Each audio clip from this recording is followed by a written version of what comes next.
뭐냐면 빛이 파동인 줄 알았는데 알고 보니까 물질이기도 한 거잖아. 그치? 입자라는 건 물질이니까. 그래서 입자성과 파동성을 가진다. 이중성을 가진다는 걸 알아냈어요. 우리가 철석같이 그동안 입자라고 믿고 있던 녀석도 혹시 파동의 성질을 가질 수도 있지 않을까? 라고 의심한 최초의 학자가 드브로이라는 학자. 드브로이. 드씨인가 봐. 제가 알고 있는 드씨는 드더지 정도 있는데. 그만할까요? 아무튼 드브로이가 최초로 의심을 하고요. 그런 물질이 파동성을 가질 수도 있지 않을까라고 생각한 거고, 물질이 파동성을 가진다면 아마 이렇게 가질 것이다 라고 정리한 게 드브로이파 공식입니다. 질량 m짜리인 입자가 속력 V로 운동한다면 그 입자가 파장을 가진다면 파장은 이런 파장을 가질 것이야 라고 예측해 놓은 겁니다. 나중에 실험적으로 증명이 돼요. 그래서 이게 지금 제시가 되고 있는 거야. 간단히 설명하면 자 이런 겁니다. 물질의 종류를 머릿속에 인식하기로 물질을 두 가지로 넣어놔. 첫 번째 물질은 야구공, 두 번째 물질은 굉장히 조그만 전자를 머릿속에다가 넣고서 생각하면 됩니다. 이 자식은 질량이 엄청 크고요. 얘는 질량이 엄청 작죠. 그쵸? 근데 람다라는 녀석이 mv분의 h라는 공식으로 나온다면, h는 이제 비례식을 바꾼 거예요.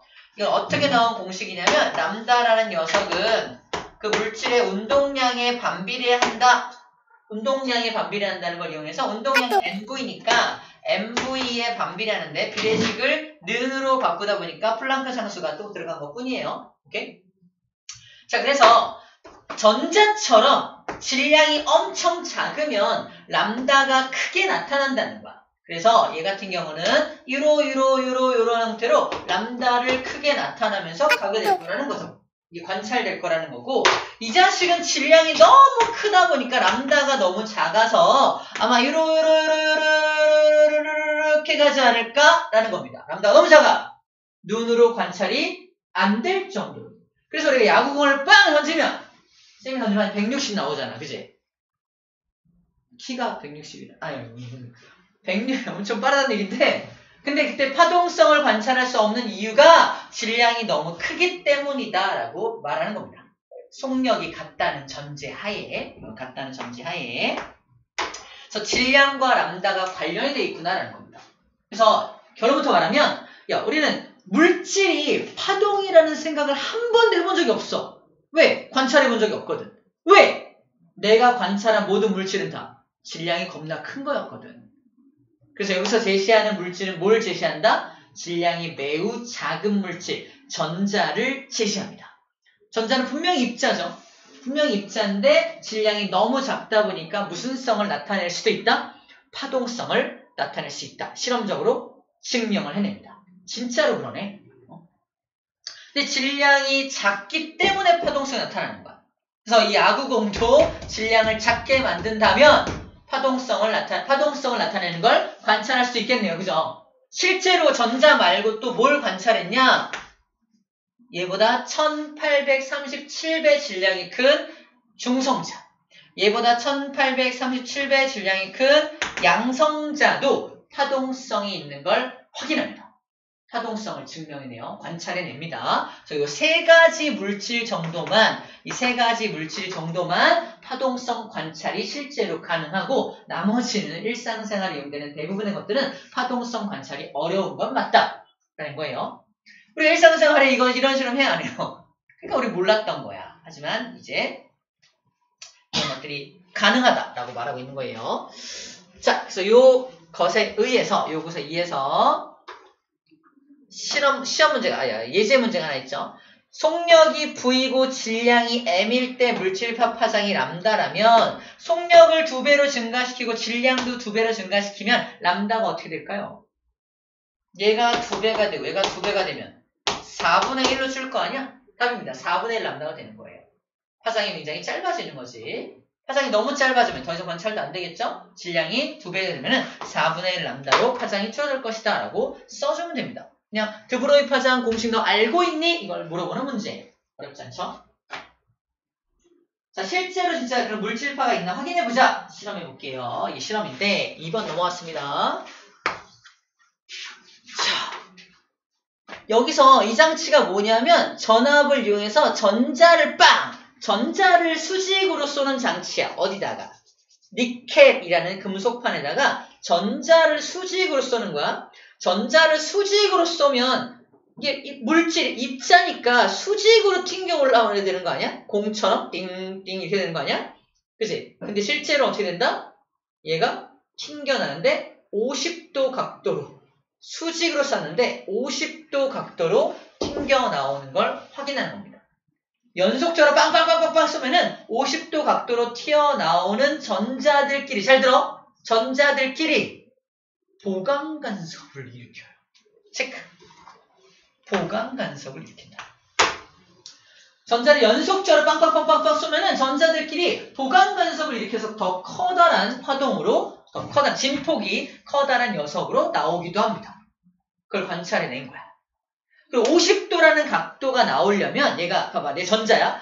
장애물이다 돌아가자 하다가 튕긴 거야. 회절입니다. 회절의 효과가 나타났기 때문에 50도 각도로 튕긴 거예요. 이해됩니까? 그래서 회절도 체크. 회절하여. 이 실험의 결과 그래서 전자가 회절도 하고 보강 간섭도 일으키는 거로 봐서 무슨 성을 확인했다? 파동성을 확인한 겁니다. 전자의 파동성을 확인한 실험이 되는 거예요. 두 번째 실험도 볼게요. 이거 뭐냐면 자 여기다가 알루미늄 방막에다가 X선이라는 선을 쪼입니다. 알루미늄 방막이니까 되게 얇거든요. 엄청 얇아서 X선이란 녀석은 이제 투과성이 강하니까 이걸 통과시킵니다. 또 빵 통과해가지고 X선은 빛이니까 파동이니까 파동 때문에 회절이라는 현상이 일어나서 회절에 의한 회절무늬가 이렇게 나타납니다. 회절무늬. 장애물을 만났으니까 회절돼서 통과하더라도 이제 번지잖아. 번져서 이렇게 회절무늬가 동그랗게 나타나는 거야. 그러면 전자선을 쏘면요. 알루미늄 방막을 뚫었다 치더라도 한쪽에만 빵빵빵빵빵 박혀야 될 거 아니야. 입자니까. 근데 전자도 어떤 결과가 나타난다? 얘랑 똑같아. 그죠? 뭐지? 전자도 똑같은 무늬가 나타나네? 얘도 회절한 겁니다. 전자도 회절했구나라는 걸 확인하는 실험이에요. 똑같은 회절 무늬를 얻었다. 전자가 파동의 성질을 가진다는 것을 명확히 확인했습니다. 명확히 확인한 실험이 일어났습니다. 물질파가 분명히 존재하는구나. 물질도 파동이구나라는 걸 확실히 증명하는 실험이 되는 겁니다. 우리는 받아들이면 돼. 물질도 파동성을 가질 수 있구나. 쌤이 그려준 그림이 바로 이겁니다. 어디 갔어? 야구공은 파동성 관찰이 어렵지만 전자는 파동성 관찰을 할 수 있다. 그 이유가 질량 때문이다 라고 지금 말하고 있는 거야. 질량 때문이다 라고 말하는 겁니다. 전자가 만약에 파동성을 지니지 않는다면 전자를 빵빵빵 쏩니다. 이중 슬릿을 쏘면 어떻게 돼요? 이중 슬릿을 통과한 것만 뒤에 땅땅 나타날 거 아니야? 두 줄만 나타나야 돼. 실제 실험 결과는 어땠을까? 이렇게 됩니다. 전자총을 쏘면은 단일 슬릿과 이중 슬릿 동시에 통과시키면 두 줄만 나타나는 게 아니라 하나, 둘, 셋, 네 줄 나타나고 있죠. 바로 회절이 일어났다는 증거입니다. 맞죠? 마치 빛과 똑같죠? 전자총으로 쐈을 때 모습과 레이저 빛을 쐈을 때 모습이 어때요? 비슷하죠? 같죠? 같기 때문에 전자도 파동성을 지닌다는 걸 확인하는 실험입니다.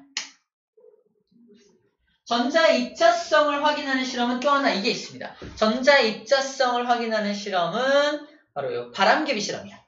바람개비를 준비하고요. 전자를 막 쏴요. 바람개비가 돌아갑니다. 이 전자를 쏘는 걸 옛날에 톰슨이 음극선 실험이라고 했죠. 음극선을 쏘면은 전자가 쏴지는 거고 전자가 바람기회랑 부딪혀서 바람기회를 돌게 합니다. 만약에 이 전자가 음극선이 빛이었다면 빛이 바람기회를 돌게 할 수 있나요? 그렇진 않죠. 빛은 바람기회를 돌게 하지 못하죠. 그럼 빛의 무슨 성질 때문이냐? 파동성 때문이죠. 에너지는 바람기회를 돌게 못합니다.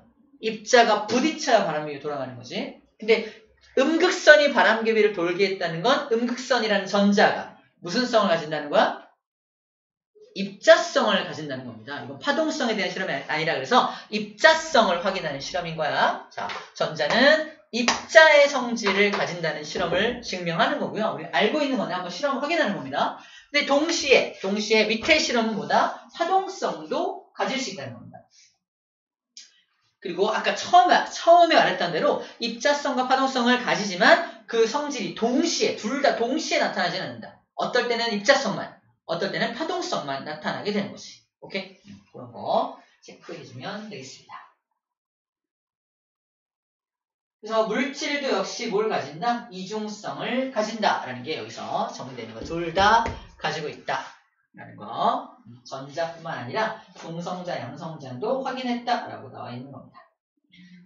자, 그리고 이게 조금 여러분 헷갈릴 수 있는데 생각해봐. 파장이 길어. 파장이 긴 녀석을 쏩니다. 무슨 소리냐면 아까 여기서 이거를 초록색 빛이라고 해볼게요. 파장이니까 파장이 긴 회절문이니까 자, 우리가 인식할 수 있는 건 빛이니까 빛을 해볼게요. 자, 초록색 빛을 쏩니다. 초록색 빛을 쏘면은 요런 하얀색만 봐. 하얀색 요런 보강간섭 무늬가 나타났어. 그죠? 초록색보다 훨씬 더 파장이 긴 빨간색을 쏴보자는 거야. 빨간색을 쏘면은 파장이 더 길수록 뭐가 더 잘 일어나? 회절이 훨씬 잘 일어나. 넓게. 회절이 잘 일어난다는 건 넓어지는 거야. 넓어지는 거니까 요 간격이 지금은 요만큼이지만 현재는 초록색은 여기지만 빨간색을 쐈을 때는 요 간격이 좀 더 넓어질 것이다 라고 얘기하는 겁니다. 회절이 더 잘 될수록 넓어지니까 요 간격도 되게 넓게 나타날 것이다 라고 소개하고 있는 거예요. 알겠죠? 자, 이제 전자를 한번 전자를 쏩니다. 오른쪽 그림 볼게요. 자, 전자를 쐈을 때는 현재 무늬가 보강간섭 무늬가 여기 이렇게 나타나는데 자, 이제 전자를 쏠 때 어떻게 쏘냐면요. 운동량을 작게 만듭니다. 자, 운동량이 MV니까 전자의 질량은 변화시킬 수 없고요. 전자의 속력을 느리게 쏴본 거야. 어떻게 될까? 이게 뭐에 반비례하죠? 람다에 반비례하죠? 어떻게 돼? 속력이 느려지면 어떤 일이 발생해? 파장이 길어지는 거야. 전자의 파장이 길어지니까 빨간 빛을 쏜 거랑 똑같은 거라니까. 그래서 이 간격이 어떻게 된다? 더 넓어진다라고 말하고 있는 겁니다. 전자를 느리게 쏘면 파장이 파장이 긴 전자를 쏘게 되는 거니까 이 회절이 더 잘 일어나서 간격이 넓어질 것이다 라고 말하고 있는 겁니다. 빛하고 약간 다르죠. 속력을 변화시키는 거니까. 이렇게 그런 것들 체크해주면 되겠습니다. 오케이, 다 했습니다. 이제 전자 현미경 하면 되겠어요. 저는 물질도 파동성을 지닌다는 걸 확인했습니다. 그죠? 그래서 그 파동성을 이용해서 이게 파동성의 대표적인 내용이거든. 어떤 거냐면 이런 거. 우리가 볼록 렌즈로 선생님을 이렇게 바라보면 선생님의 머리를 맞은 빛이 이렇게 꺾이고요. 다리를 맞은 빛이 이렇게 꺾여 들어가거든요. 뒤에서 보고 있는 사람이 선생님을 어떻게 인식하냐? 우리 뇌는 어떤 인식을 갖고 있다? 빛은 직진한다라는 인식을 갖고 있기 때문에 들어온 빛의 각도를 그대로 따라 올라가면 여기에 머리가 있구나. 자기로 들어온 각도를 따라 여기에 다리가 있구나. 라고 인식을 해서 머리와 다리가 이만해지는 모습으로 확대되어 보이는 거야. 확대를 시킨다는 건, 크게 본다는 건 굴절이라는 현상이 일어나야지만 확대가 되는 겁니다. 근데 입자를 가지고도 뭘 시킬 수 있다는 거야? 만약에 파동성이 있다면 굴절시킬 수 있다는 거야. 입자를. 전자를 굴절시키면 뭐도 할 수 있다. 물질을 더 크게 볼 수 있다. 그렇게 개발된 게 뭐다? 쉽게 말해서 전자현미경입니다. 전자현미경. 근데 전자현미경은 전자를 이용하는 거기 때문에 전자가 공기나 물의 방해를 받으면 안 되죠. 그래서 진공 상태로 현미경을 만들어야 돼요. 전자가 통과하는 곳은 진공 상태여야 하고요. 시료도 역시 진공에다 집어넣어야 돼. 우리 집에 전자현미경 있다? 구라예요. 그래서 있을 수가 없어요. 그죠? 진공 상태의 그런 전자현미경을 집에 두고 있다. 시료를 만들 때도 마이크로톰이라 해서 되게 마이크로 단위로 자르는 도구도 필요해요. 따로 있어야 돼요. 우리 집에 있다? 없어요. 말도 안 돼. 그래서 우리나라 대학교 중에서도 몇 개 대학만 보유하고 있는 게 전자현미경으로 알고 있습니다. 모든 대학이 보유하고 있는 것도 아니야. 아무튼 그래요. 그게 전자현미경인데, 자, 그렇게 전자현미경을 굴절시키는 장치가, 그래서 다음 장 먼저 볼게요. 전자를 굴절시키는 장치가 바로 여기 나와 있는 자기 렌즈를 이용해서 전자를 굴절시킵니다. 전자를 굴절시키기 위해서 전자가 마이너스 입자니까 자기장을 이용해서 휘게 만드는 거예요. 자기장. 그래서 이름이 자기렌즈야. 그래서 모든 전자현미경에는 저 자기렌즈가 들어있다는 것만 확인해 볼게요. 다음 밑에 그림에서 자기렌즈, 여기 있죠? 자기렌즈. 이 자기렌즈가 자기장을 이용한 렌즈라는 거야. 우리 자기렌즈가 아니라, 자기렌즈 여기 나왔어? 이게 아니라 자기렌즈가 자기장을 이용한 렌즈예요. 그래서 모든 전자현미경에는 자기렌즈가 들어있다는 것만 일단 확인하고 올라가도록 하겠습니다. 그 다음에 분해능에 대한 내용을 얘기를 할게요. 분해능. 분해능이 좋다, 나쁘다, vs 나쁘다라는 표현을 쓰는데, 당연히 분해하는 능력이라고 인식하면 돼요. 분해하는. 물질을 분해해내는 능력? 뭐 무시나? 이게 아니라 잘 들어. 분해능이 뭐냐면 두 점으로 인식할 수 있는 능력입니다. 두 점은 두 점이지. 봐봐. 현재 요 점과 요 점. 첫 번째 실험이야. 요 두 점은 현재 간격이 2cm야. 두 개로 보이나요? 두 개로 보여, 이거? 보여? 두 개로 보여? 여러분들은 분해능이 일단 2cm는 확보된 거야. 여러분들 분해능은 2cm는 확보가 된 거예요. 1cm로 줄여볼게. 1cm. 두 개로 보여? 약간 힘들어지는 사람이 있던데, 여기서. 여러분, 분해능이 1cm까지 확보된 거야. 그럼 분해능이 2cm인 사람이 있고, 분해능이 1cm인 사람이 있어. 누가 더 분해능이 좋은 거야? 이 사람이 분해능이 좋은 거야. 1cm가 돼도 저는 두 개로 인식이 돼요. 0.1로 바꿔볼게요. 0.1cm. 다시 말해서 1mm로 바꾼 거예요. 1mm 두 개로 보이나요? 이제 좀 힘들죠, 그지? 나는 두 개로 보여. 가까이서 보니까, 그지? 나는 분해능이 좋은 거예요, 여러분들보다. 그죠? 거리를 무시한다면 자꾸 무시해, 그지? 자, 이런 식으로 숫자가 작으면 작을수록 분해능이 크다고 말합니다. 두 점을 두 점으로 인식할 수 있는 최소거리. 그걸 이제 분해능이라고 불러주는 거야. 숫자가 작을수록 좋다는 겁니다. 그때 광학현미경한테 야, 너는 분해 능력이 얼만큼이야? 광학현미경 라이트 마이크로스코프 LM이라고 부릅니다. 그 다음에 전자현미경은 일렉트릭 마이크로스코프 EM이라고 불러요. 광학현미경의 분해능은 책에 나와 있습니다. 0.2 마이크로미터라고 나와 있어요. 두 점이 0.2 마이크로미터까지만 두 점을 두 점으로 인식할 수 있고 0.1 마이크로가 된다? 잘 모르겠는데요. 이런다고. 이해해요? 하나인가? 이런다고, 그지? 이게 광학현미경의 한계라는 겁니다. 여기까지 한계야. 하지만 전자현미경은 앞에 숫자는 똑같다고 칠게요. 네, 이게 나노미터. 요딴 식이야. 0.2 나노미터, 0.05 나노미터 이런 식으로 나노미터 단위로 합니다. 마이크로가 뭐냐면 마이크로가 10의 마이너스 6승미터를 말하고요. 나노미터는 10의 마이너스 9승미터를 말합니다. 이런 식으로 돼요. 1번 전자현미경과 2번 전자현미경 중에 누가 더 좋은 거야? 누가 더 좋은 거죠? 누가 분해능이 더 좋은 거야? 2번이죠. 2번이 더 분해능이 좋은 겁니다. 전자현미경의 종류가 두 종류가 있어요. 자, 암기법이야. 셈이 있고요. 템이 있습니다. 여러분들은 셈이 좋아? 템이 좋아? 그죠? 템이 좋죠? 그래서 템이 더 좋은 현미경입니다. 템.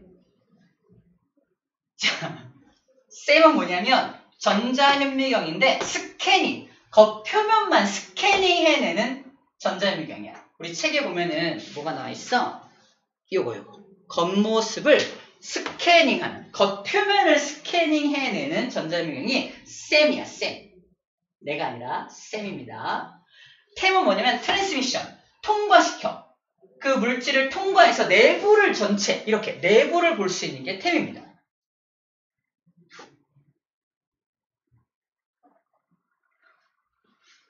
근데 내부를 보는 이게 훨씬 더 분해능이 좋아서 훨씬 더 선명한 상을 얻을 수 있다라는 정도로 인식하면 돼요.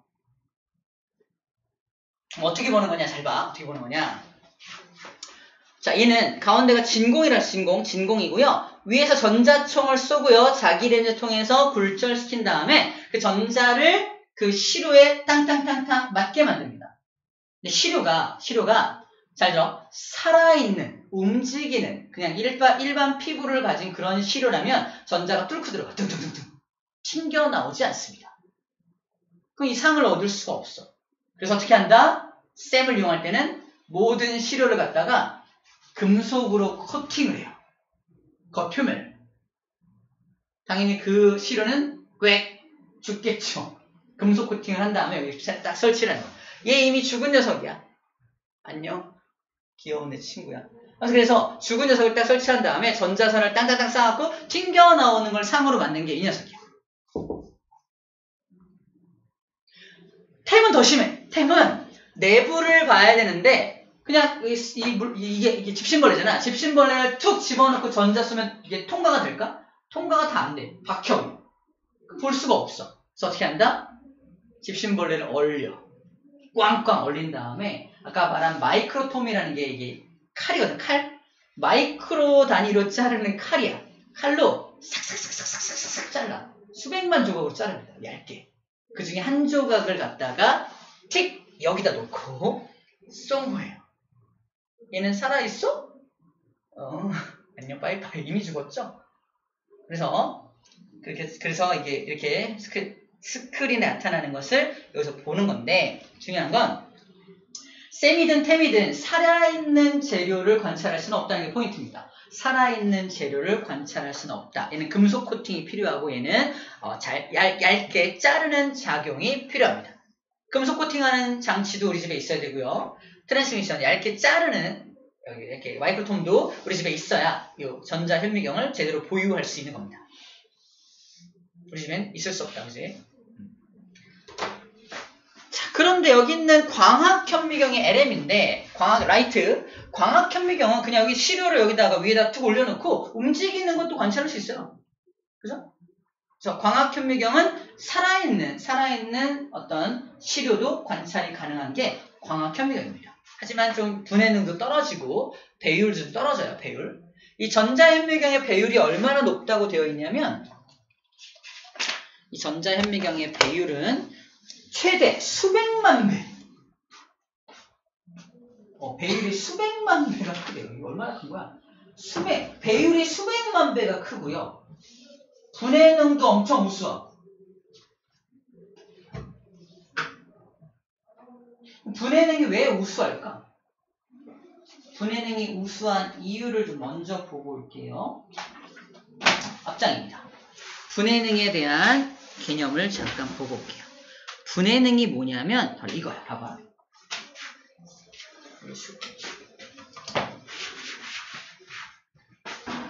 광원 2개를 준비해요. 광원 2개. 광원 2개를 준비한 다음에 하나의 슬릿을 통과시켜서 이렇게 가게 만듭니다. 이 반대쪽 스크린에 2개의 상이 나타나겠죠. 2개가 2개로 보이니까 이건 분해능이 우수하다고 보는 거야. 근데 빨간 빛을 쏘면 뭉개져요. 파란 빛을 쏘면 2개로 나타납니다. 확인하는 거 이게.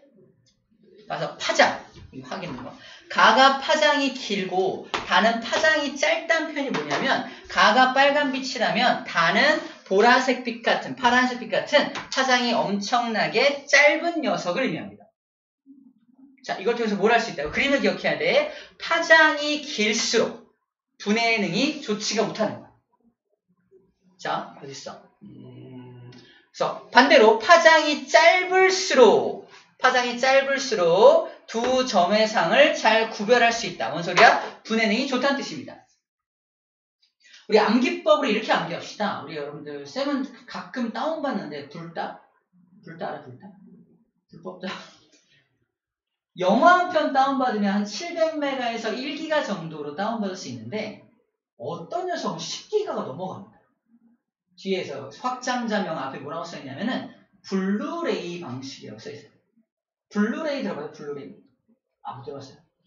블루레이 방식으로 촬영한 영화는 굉장히 선명하고 그래서 굉장히 기가수가 커요.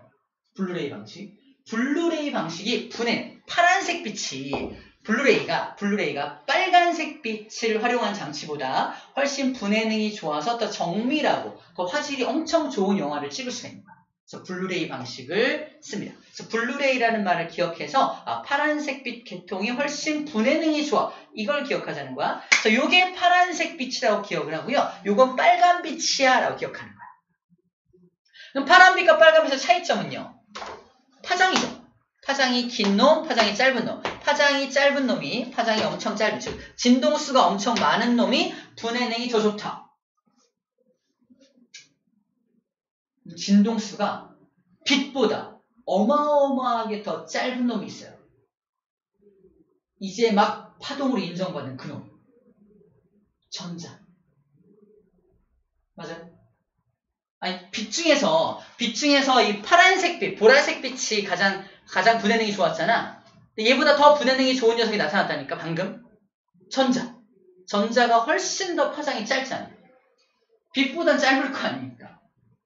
자외선 X선 그쪽 감마선보다 더 짧아요. 훨씬 짧아. 이제 막 그동안은 몰랐는데 이제 막 파동으로 인정받은 녀석이라 엄청난 진동수를 가진 녀석이야. 다시 말해서 파장이 엄청 짧은 진동수가 엄청 큰 녀석이라는 뜻입니다. 그 녀석들이. 빛에 비해서는 훨씬 더 파장이 짧은 녀석이기 때문에 그 전자를 이용한다면 분해능이 훨훨 더 좋겠네. 그죠? 분해능이 훨훨 더 좋으니까 이러한 분해능을 가질 수 있다는 거. 무려 몇 배? 1000배에서 1000배. 이거만 봐도 1000배죠? 1000배 이상의 분해능을 가지게 된다라고 지금 말하고 있는 중입니다. 왜 전자가 분해능이 더 좋은지에 대한 파장적 접근이야. 이래요? 파장적 진동수적 접근입니다. 말이 거창하다. 됐죠? 그 이유는 파장이 짧아야 이게 파장이 짧죠? 파장이 짧아야 회절 무늬가 잘 안 겹쳐. 회절 무늬가 겹쳐버리면 이게 뭉개지는 거지. 우리 길쭉한 파장을 가진 놈이 회절이 잘 된다며. 회절이 잘 되면 뭉개져 버리는 거야. 회절이 잘 안 돼야 덜 뭉개지는 거지. 이해돼요?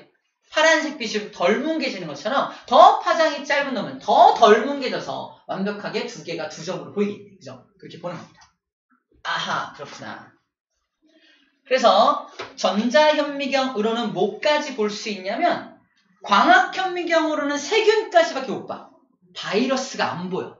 근데 전자현미경으로는 바이러스를 관찰할 수 있습니다. 우리 옛날에 바이러스 배울 때 바이러스 그림 막 나왔잖아. 그죠? 그 그림들이 다 전자현미경으로 관찰한 그림들이에요. 또 우리 NaCl 이런 염화나트륨의 결정 구조 막 이거 공부했잖아. 그거 어떻게 알았냐고. 전자현미경으로 원자 결정 구조를 볼 수 있습니다. 원자의 결정 구조까지 볼 수가 있어요. 그래서 이걸 발견하게 됨으로 해서 우리 과학계에도 굉장히 큰 변화가 생겼겠죠. 눈으로 직접 관찰할 수 있었을 테니까. 그죠? 자, 그런 의미를 가지고 있는 녀석이다 라고 말하고 있는 겁니다. 특징 잠깐 정리할게요. 넘겨봐. 다음 장에. 가시광선 파장이 나와 있고요. 실습. 하지만 전자의 파장은 이만큼입니다. 0.1 나노미터. 아까 1 나노미터가 10의 마이너스 9승이니까 0.1 나노미터는 10의 마이너스 10승이겠죠? 그죠? 그래서 나노미터에 대한 단위가 나와 있는 겁니다. 파장이 너무 짧아. 파장이 엄청 짧기 때문에 가능하다라고 말하고 있는 거야. 분해 능이 더 우수하다라고 말하는 중이고요. 전자현미경의 첫 번째 특징. 살아 있는 생물은 관찰이 안 됩니다. 전자현미경의 시료들은 다 죽어야 돼. 죽어야 됩니다. 농담 삼아서, 농담이야. 친구한테. 난 널 전자현미경으로 보고 싶어. 너 자세히. 무서운 말이야? 그죠? 친구는 아직 전자현미경을 공부 안 한 친구에게 하길 바래요. 알겠죠? 싸울 수 있으니까. 두 번째, 공기가 있으면 방해받을 수 있기 때문에 진공 상태를 유지해야 합니다. 그 내부가 진공 상태여야 한다는 게 전자현미경의 특징이 되는 겁니다. 자, 그래서 이렇게 구조 좀 살펴보면 되겠고요.